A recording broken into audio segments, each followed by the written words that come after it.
So, how to take your fridge freezer apart to change the fan. So on the internet there's loads of videos, really professional guys all in their overalls and everything, clearly know what they're doing.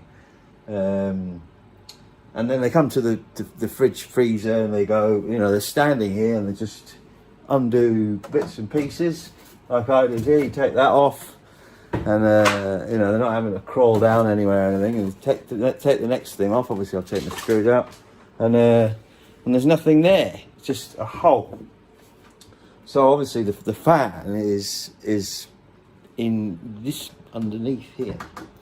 So anyway, other videos, it's really easy for them to change.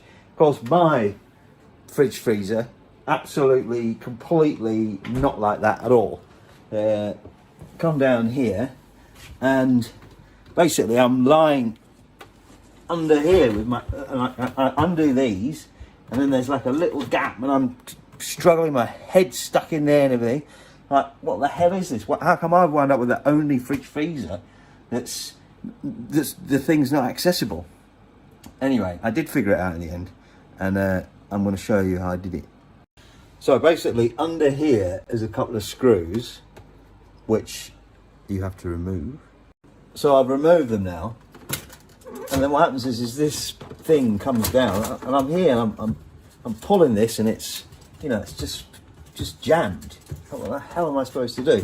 So that's why I've got I'm put the back of my head here, and I'm looking up at this stuff, and I just don't understand. I don't know if you can see, but down that there's a gully there with a little runner on it, and it clearly looks like it's getting wider here to a mouth, but I just can't pull it out. And with my head stuck around the back, I can see that the coolant gas is in a coil which comes out from the backside into like a sort of pig's tail thing, and then comes into this condenser thing. And I'm thinking, but if I pull it out, it's gonna rupture it, isn't it? So anyway, I'll show you what to do. So as you pull this thing out, it was stuck and it didn't want to come anymore. What I saw here was there was actually some tape, some of this brown packing tape. It's not aligned anymore, but basically that was aligned up with this. So this setup is in here, and basically I just cut those tapes.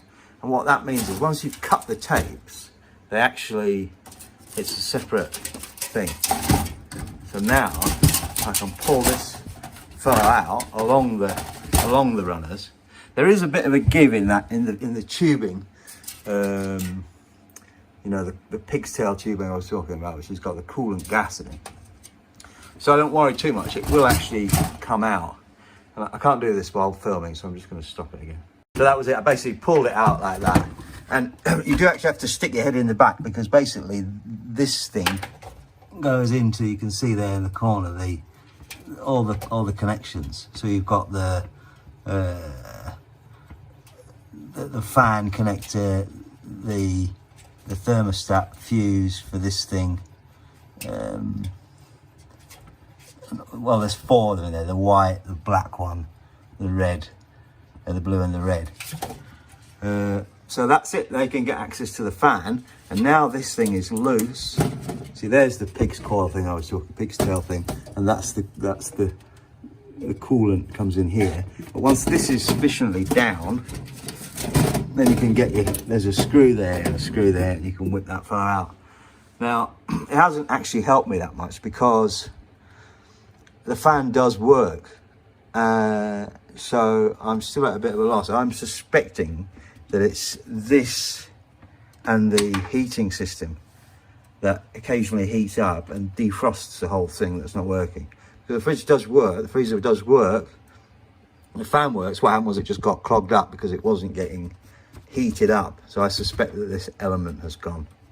But anyway, that gets you in here in one of the toughest known fridge freezer disassemblies there is.